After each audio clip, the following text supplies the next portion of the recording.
लड़कियों को खुफिया तरीके से पहुंचाना था। इन दो आदमियों में एक सुल्तान सलाउद्दीन अय्यूबी के जंगी शोबे का एक आलिम फैजल फातमी था। रज्जिब को ये नहीं बताया गया कि लड़कियों किस तरह इस्तेमाल किया जाएगा। इसे इतना ही बताया गया कि फैजल फातमी के साथ इनका राब्ता है, वो लड़कियों का इस्तेमाल जानता है और लड़कियों को भी मालूम है कि इन्हें क्या करना है। ये तीनों अरब और मिस्र की ज़बानें रवानी से बोल सकी हैं। इस रोज तीनों लड़कियां और 10 मुहाफिज रज्जिब के साथ करके इसे रवाना कर दिया गया। ये सबसे पहले सूडान के इस पहाड़ी खित्ते में जाना चाहते थे जहां लड़की की कुर्बानी दी जाती थी और जहां सलाउद्दीन अय्यूबी के जानबाजों ने उम्मे अदारा को हबशियों से छुड़वा कर प्रोत को हलाक किया और फिरौनों के वक्तों की इमारतें तबाह की थी। रज्जिब ने सूडानियों की शिकस्त और अल आजिद की खिलाफत से माजूली के बाद भागकर इसी जगह पना ली और इसी जगह को अपना अड्डा बना लिया। इसने अपने इर्द गिर्द हबशियों का वो कबीला जमा कर लिया था जिसके प्रोत को सुल्तान अय्यूबी ने हलाक करा दिया। ये लोग अभी तक इस जगह को देवताओं का मस्कन कहते थे और पहाड़ियों के अंदर नहीं जाते थे। अंदर सिर्फ 4 बूढ़े हबशी जाते थे। इनमें एक कबीले का मजहबी पेशवा था। इसने अपने आप को मरे हुए प्रोत का जानशीन बना लिया था। इसने 3 आदमियों को अपने मुआफिजों के तौर पर मुंतखब कर लिया था जो इसके पहाड़ियों के अंदर जाते थे। रज्जिब ने इसी छोटे से खित्ते के एक और ढके छुपे गोशे को अपना घर बना लिया था। फरार होकर वो वहां गया और फिर मिस्र में मुकीम किसी सिलेबी एजेंट के साथ फलस्तीन चला गया था। हबशियों का ये कबीला जो अंगूक कहलाता था खौफजदा था। एक तो इनके देवताओं की कुर्बानी पूरी ना हुई, दूसरे इनका प्रोत मारा गया, तीसरे इनके देवताओं का बुत और मिस्कन ही तबाह कर दिया गया था और चौथी मुसीबत ये नाजिल हुई कि कबीले के सैकड़ों जवान देवताओं की तौहीन का इंतकाम लेने गए तो इन्हें शिकस्त हुई और ज्यादातर मारे गए। इस कबीले के घर में मातम हो रहा था। इनमें बाज लोग ये भी सोचने लगे थे कि जिनसे इनके देवताओं का बिर तोड़ा है वो कोई बहुत बड़ा देवता होगा। मरे हुए प्रोत के जानशीन ने जब अपने कबीले का हाल देखा तो इसने पहले तो ये कहकर देवताओं के मगरमच्छ भूखे हैं, इनके पेट भरो। हबशियों ने कई एक बकरियां मगरमच्छों के लिए भेज दी। एक ने तो ऊंट प्रोत के हवाले किया। ये जानवर कई दिनों तक मगरमच्छों की झील में फेंकते मगर कबीले से खौफ कम ना हुआ। एक रात नए प्रोत ने कबीले को पहाड़ी जगह से बाहर जमा किया और बताया कि इसने देवताओं तक रसाई हासिल की है। देवताओं ने ये इशारा दिया है कि चूंकि वक्त पर लड़की की कुर्बानी नहीं हुई इसलिए कबीले पर ये मुसीबत नाजिल हुई है। देवताओं ने कहा है अब एक वक्त 2 लड़कियों की कुर्बानी दी जाए तो मुसीबत टल सकती है, वरना देवता सारे कबीले को चैन नहीं लेने देंगे। प्रोत ने ये कहा कि लड़कियां अंगूक ना हो और सूडान की भी ना हो, इनका सफेद फार्म होना जरूरी है। इतना सुनना था कि कबीले के बहुत से दिलेर और निडर आदमी उठ खड़े हुए। उन्होंने कहा कि वो मिस्र से 2 फिरंगी या मुसलमान लड़कियां उठा लाएंगे। उधर जब रज्जिब फलस्तीन से 3 सिलेबी लड़कियां 10 मुहाफिजों के साथ ला रहा था उसका सफर बहुत लंबा था। ये सफर खतरनाक भी था और सुल्तान अय्यूबी की फौज का भगोड़ा और बागी सलार था। इसे मालूम था कि सरहद के साथ सुल्तान अय्यूबी ने कश्ती पेरे का इंतजाम कर रखा है, इसलिए वो अपने काफले को दूर का चक्कर काट कर ला रहा था। इसके काफले में 3 ऊंट थे जिन पर पानी,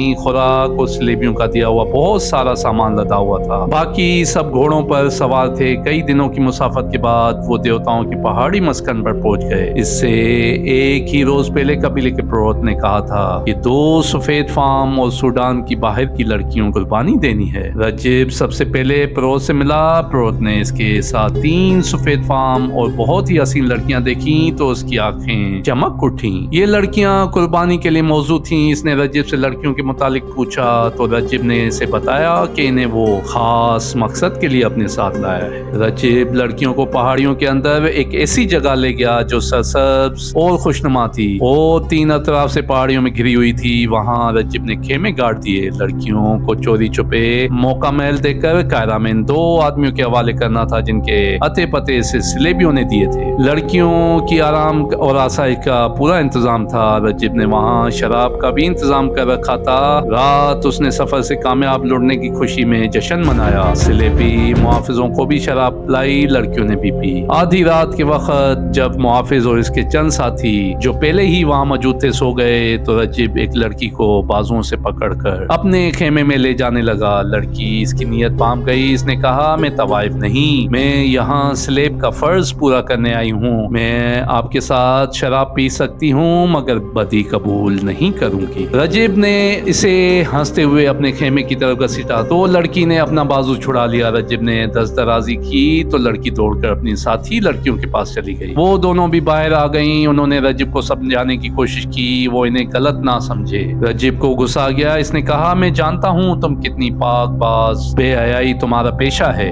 इस पेशे का इस्तेमाल हम वहाँ करती हैं जहाँ अपने फर्ज के लिए जरूरी होता है। लड़की ने कहा, हम अयाशी की खातिर अयाशी नहीं करती। रजिब उनकी कोई बात समझना नहीं चाहता था। आखिर लड़कियों ने इसे कहा, हमारे साथ 10 मुहाफिज हैं, वो हमारी हिफाजत के साथ आए हैं, इन्हें कल वापसी चले जाना है। अगर हमने इनकी जरूरत महसूस की तो हम इन्हें यहाँ रोक सकती हैं या खुद यहाँ से जा सकती हैं। रजिब चुप हो गया मगर इसके तेवर बता रहे थे कि वो लड़कियों को बख्शेगा नहीं। वो रात गुजर गई। दूसरे दिन रजिब ने फलस्तीन से लाए हुए मुहाफिजों को रुखसत कर दिया। दिन गुजर गया। शाम के वक्त रजिब लड़कियों के पास बैठा उधर की बातें कर रहा था कि परोत अपनी 4 हबशियों के साथ आ गया। इसने सुडानी ज़बान में रजिब से कहा, हमारे देवता हमसे नाराज हैं। उन्होंने 2 फिरंगी या मुसलमान लड़कियों की कुर्बानी मांगी है। ये लड़कियां कुर्बानी के लिए मौजू हैं। इनमें से 2 लड़कियां हमारे हवाले कर दो। रजिब चकरा गया। इसने जवाब दिया, ये लड़कियां कुर्बानी के लिए नहीं, इनसे हमें बहुत काम लेना है और इन्हीं के हाथों में तुम्हारा देवताओं के दुश्मन को मरवाना है। तुम झूठ बोलते हो। परोत ने कहा, तुम इन लड़कियों को यहाँ तफरीह के लिए लाए हो। हम इनमें से 2 लड़कियों को कुर्बान करेंगे। रजिब ने बहुत दलीलें दी मगर परोत ने किसी एक भी दलील को कबूल ना किया। इसके दिमाग पर देवता सवार थे। इसने उठकर 2 लड़कियों के सरों पर बारी बारी हाथ रखे और कहा, ये दोनों देवताओं के लिए हैं, उनको की निजात इन 2 लड़कियों के हाथ में है। ये कहकर वो चला गया। रुक कर रजिब से कहा, लड़कियों साथ लेकर भागने की कोशिश ना करना। तुम जानते हो हम तुम्हें फौरन ढूंढ लेंगे। लड़कियां सूडान की जबान नहीं समझती थीं। हबशी परोत ने इनके सरों पर हाथ रखा। रजिब को परेशान देखा तो उन्होंने रजिब से पूछा, ये हबशी क्या कह रहा था? रजिब ने इन्हें साफ साफ बता दिया कि वो इन्हें कुर्बानी के लिए मांगता है। लड़कियों के पूछने पर इसने बताया कि वो तुम्हारे सर काट कर खुश्क होने के लिए रख देंगे और जिस्म झील में फेंक देंगे जहाँ मगरमच्छ जिस्मों को खा जाएंगे। लड़कियों के रंग फक हो गए। उन्होंने रजिब से पूछा कि इसने इन्हें बचाने के लिए क्या किया? रजिब ने जवाब दिया, मैंने इसे समझाने के लिए सारी दलीलें दी मगर इसने एक भी ना सुनी। मैं इन लोगों के रहमो करम पे हूँ। मैं इन्हें अपने साथ मिलाना चाहता हूँ। ये मेरी फौज में शामिल होने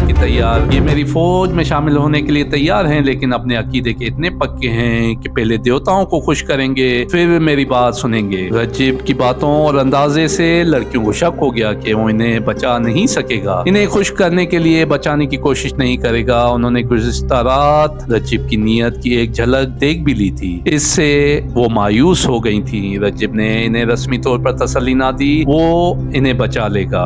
लड़कियां खेमे में चली गईं। उन्होंने सूरत हाल पर गौर किया और इस नतीजे पे पहुंची कि वो यहाँ रजिब की अयाशी का जरिया बनने या हबशियों के देवताओं की भेंट चढ़ने के लिए नहीं आई। वो बेमकसद मौत नहीं मरना चाहती थी। उन्होंने वहाँ से फरार का इरादा किया। फरार होकर फलस्तीन तक खैरियत से पहुंचना आसान काम ना था मगर कोई चारा भी ना था। ये लड़कियां सिर्फ खूबसूरत और दिलकश ही ना थी, घुड़सवारी और सिपाहीगिरी की भी इन्हें तरबियत दी गई थी ताकि जरूरत पड़े तो अपना बचाव खुद कर सकें। उन्होंने फैसला कर लिया कि वो यहाँ से फलस्तीन चली जाएंगी। वो रात खैरियत से गुजर गई। दूसरे दिन लड़कियों ने अच्छी तरह देखा कि रात को घोड़े कहाँ बंधे होते हैं और वहाँ से निकलने का रास्ता कौन सा है। हबशी परोत दिन के वक्त भी आया और रजिब के साथ बातें करके चला गया। लड़कियों ने इससे पूछा कि वो क्या कहकर गया है। रजिब ने इन्हें बताया कि वो कल रात तुम्हें यहाँ से ले जाएंगे। वो मुझे धमकी दे गया है कि मैंने इन्हें रोकने की कोशिश की तो वो मुझे कत्ल करके मगरमच्छों के यहाँ झील पे फेंक देंगे। लड़कियों ने इसे ये नहीं बताया कि वो फरार का फैसला कर चुकी हैं क्योंकि इन्हें रजिब की नीयत पर शक हो गया था। वो गैर मामूली तौर पर ज़हीन लड़कियां थीं। انہوں نے رجب کے ساتھ ایسی باتیں کی اور اس کے منہ سے کہلوائیں جن سے پتہ چلتا تھا جیسے وہ انہیں بچانے کی بجائے حبشیوں کو خوش کرنا چاہتا ہے تاکہ وہ اسے وہیں چھپائے رکھیں اور اسے سلطان ایوبی کے خلاف فوج تیار کرنے میں مدد دیں۔ لڑکیوں کو یہ شک بھی ہوا کہ رجب انہیں ایسی قیمت کے عوض بیچنے کی کوشش کرے گا جو اسے نہیں دینا چاہتی تھی۔ سارا دن اسی شش و پنج میں گزر گیا۔ رجب کو شک نہ ہوا کہ لڑکیاں بھاگ جائیں گی۔ اسے اس وقت بھی شک نہ ہوا جب لڑکیوں نے اسے کہا کہ اسے جہنم نما صحرا میں اسے سرسبز خطہ قدرت کا عجوبہ ہے، آؤ ذرا اس کی سیر کرا دوں۔ رجب انہیں گھمانے پھرانے لے گیا۔ آگے وہ بھیانک جھیل آ گئی جس کے کنارے میں 5-6 مگرمچھ بیٹھے تھے۔ جھیل کا پانی غلیظ اور بدبودار تھا۔ ایک لڑکی نے کہا کہ یوں معلوم ہوتا ہے جیسے پہاڑی کے اندر چشمہ ہے۔ سب نے جب پہاڑی کے اندر دیکھا تو ایک لڑکی کی چینخ نکل گئی۔ پانی پہاڑی کے اندر ایک وسیع غار بنا کر چلا گیا تھا۔ رجب نے کہا یہ ہیں وہ مگرمچھ جو یہاں کے مجرموں کو اور قربانی کی ہوئی لڑکیوں کے جسموں کو کھاتے ہیں۔ ایسا ہولناک منظر دیکھ کر لڑکیوں کے دلوں میں فرار کا ارادہ اور زیادہ پختہ ہو گیا۔ انہوں نے سیر کے بہانے فرار کا راستہ اچھی طرح دیکھ لیا اور ایسی نرم زمین دیکھ لی جس پر گھوڑوں کے قدموں کی آواز پیدا نہ ہو۔ ان کی سیر کی خواہش کے پیچھے یہی مقصد تھا۔